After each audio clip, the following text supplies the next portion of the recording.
If there's one thing HOAs are good at, it's overstepping. Mine had been gunning for me for years because my property sat right on the corner where two roads met.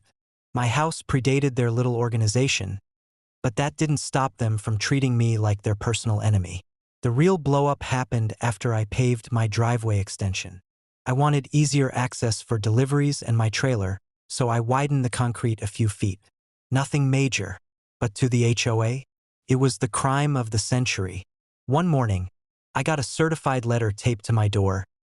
You are banned from using community roads until you comply with HOA guidelines. I nearly spit out my coffee.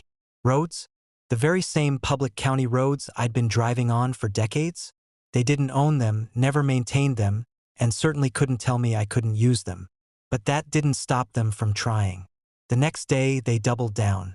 Karen, the HOA president, stood in the middle of the street with two security guards, really just rent-a-cops in cheap uniforms, blocking my truck as I tried to leave for work. She smirked, holding up her clipboard like it was the Constitution itself. Until you comply with our regulations, you're prohibited from driving on HOA roads. I leaned out the window. Karen, these are county roads. You have no authority here. Her grin widened. We'll see what law enforcement has to say about that.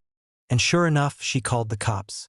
When the officer showed up, Karen launched into a dramatic speech about how I was defying community bylaws and endangering property values. I handed the officer the letter and then pulled out something better, my phone already recording. Sir, I said calmly, do these people have any authority to block public roads? The officer frowned at Karen. Ma'am, county roads are public access. You can't ban anyone from them. Karen turned red. But we passed a motion. The HOA voted. The officer chuckled.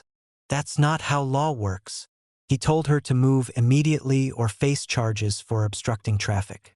Karen stomped off, but I knew she wouldn't stop. And that's when I decided to drop my ace card. See, what Karen didn't know is that my father had been mayor of our town for 20 years. Even though he'd retired, his name still carried weight. I made a single phone call, and within a week, the county council issued a formal notice to the HOA. HOAs have no legal authority over public roads. But that wasn't all. At the next council meeting, my dad himself showed up. He wasn't the mayor anymore, but when he spoke, people listened. He stood up and said, no one, certainly not a self-appointed HOA, has the right to bar citizens from using county roads. My son's property predated this HOA, and the council has already confirmed their claim is illegal. If this continues, we'll pursue legal action. The room went dead silent. Karen tried to argue, but every council member shut her down. Some even laughed at her. After that, the HOA's threats stopped overnight. Word spread through the neighborhood that Karen had tried to ban me from public roads and got humiliated by the former mayor. Now, whenever I drive down those same streets, I do it with the windows down and a smile on my face. Karen hides behind her blinds like a scolded child. The other neighbors, meanwhile, wave and nod. They know I stood my ground and won. Funny thing is, I didn't even need my dad's influence to win.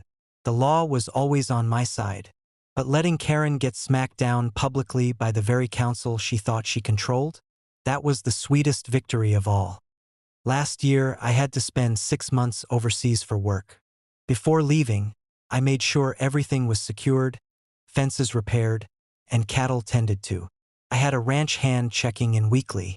Everything was in order.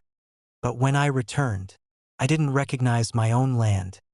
Where my fields once stretched, there were rows of cookie-cutter houses, sidewalks, streetlights, driveways, and bright banners that read, "Welcome to Oak Ridge Estates, Phase 2. 138 brand new homes, built directly on my property." I nearly ran my truck off the road. I stormed straight to the HOA clubhouse, where Karen, the president, was sipping iced tea like a queen on her throne. "You've got 10 seconds to explain why there are houses on my land," I growled. Karen smiled sweetly. "Oh, don't be so dramatic. The developer decided to expand, and your ranch land was perfect. Don't worry, you'll be compensated once the sales finalize." My blood boiled. You built on my property without consent. That's trespass, fraud, and theft. Karen laughed. You weren't using it. Now families will enjoy it. You should be thanking us. I didn't yell. I didn't argue. I just walked out because I knew something she didn't. See, the developer who originally built their subdivision? I'd gone to school with the CEO. And while the HOA thought they were cozy with him, they forgot one important detail. Their contracts only covered the lots already sold. They had zero rights to expand without purchasing new land. And they hadn't purchased mine, which meant every one of those 138 houses was sitting illegally on my ranch. I called the CEO.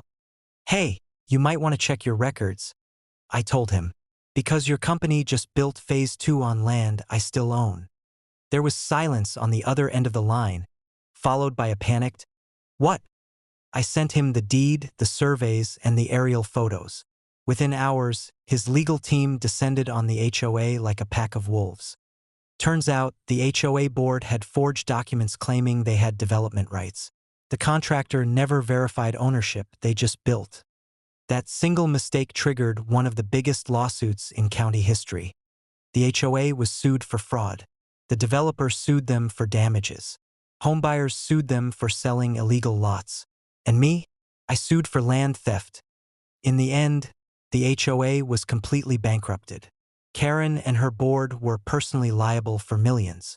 Their homes were seized, their assets drained, and their reputations destroyed. As for the 138 new houses, the county condemned them. Some were bulldozed, others sat empty, rotting shells of a failed scam. My ranch hand and I tore down the cheap sidewalks and fences, and I reclaimed my land. Today, when I drive past that part of my ranch, it's peaceful again, just wide, open fields. A few remnants of driveways poke through the grass like scars, reminders of what Karen and her HOA tried to steal. They thought they could take my land while I was away. Instead, they lost everything, while I gained one of the most ironclad property rights cases in county history. My ranch stood long before their HOA, and it'll still be here long after they're gone.